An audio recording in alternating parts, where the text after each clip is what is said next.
All right, guys, we are going to review order of operations. So you should know this by heart by now, but just in case, you first always do grouping symbols. We call this GEMDAS, right? I'm going to write GEMDAS down it. G standing for grouping symbols. I'm going to kind of write them side by side. So G is grouping symbols. That could be parentheses, brackets, braces, absolute value sign, and square root. Absolute value, some of you don't remember. Absolute value means if I have something negative in here, so let's say -8, to add these bars around it, absolute value means it just turns it positive no matter what.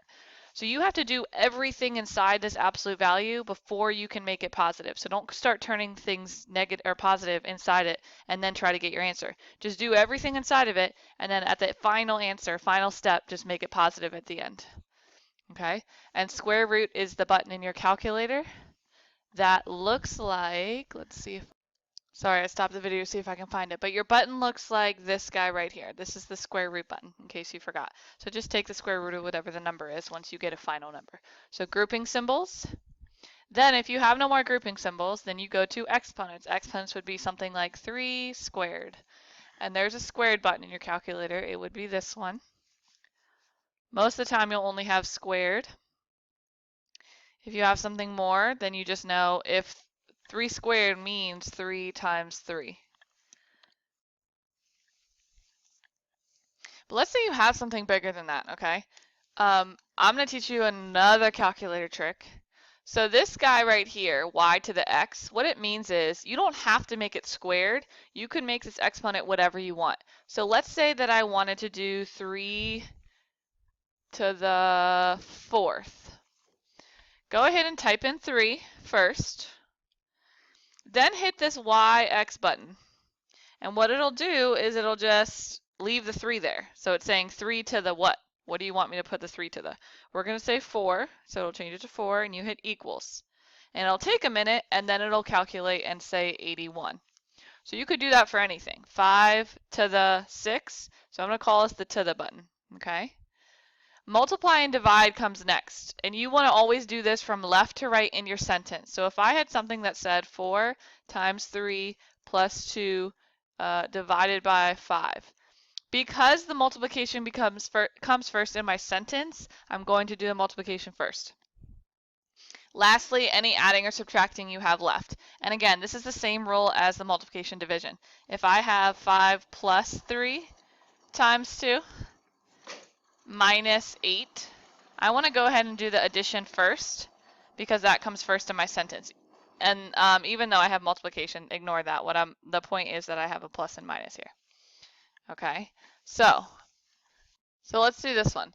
So the first thing I want to do is look at my grouping symbols. I have a couple. I have a square root here, an absolute value here, and parentheses here. Now for these parentheses, there's nothing to do inside the parentheses. So I'm going to go ahead and skip that for a minute. And I'm going to look at either the square root or the absolute value. The square root comes first, so we're just going to go ahead and do that first. Plug that in your calculator. Square root of 64 is 8. And I'm going to rewrite everything. And again, stop being lazy and rewrite everything so you don't make stupid mistakes. Okay. Now I'm going to look for grouping symbols again since I'm on a whole new line. Now, what other grouping symbols do I have? I still have my absolute value. So, what is 6 minus 10? In your calculators, if you do that, you should get -4. I'm not done with this grouping symbol yet. I still got to get rid of it. So now I'm going to rewrite it. What is the absolute value of -4? And that just means you make it positive. So just be positive 4. Okay, so I now have no more grouping symbols. So I'm good with grouping. So now let's go to the next letter, which is E for exponents. So I'm not going to touch the rest of the stuff. What I'm going to do is just do my exponent.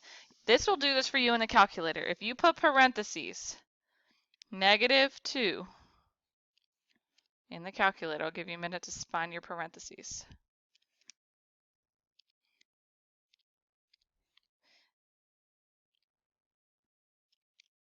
Okay, hope you found your parentheses. So parentheses, -2, and then hit squared, it'll give you the correct answer. Okay, if you see how the parentheses stay there and then they go away if you hit it again, keep the parentheses there. That means that your number is about to be in parentheses.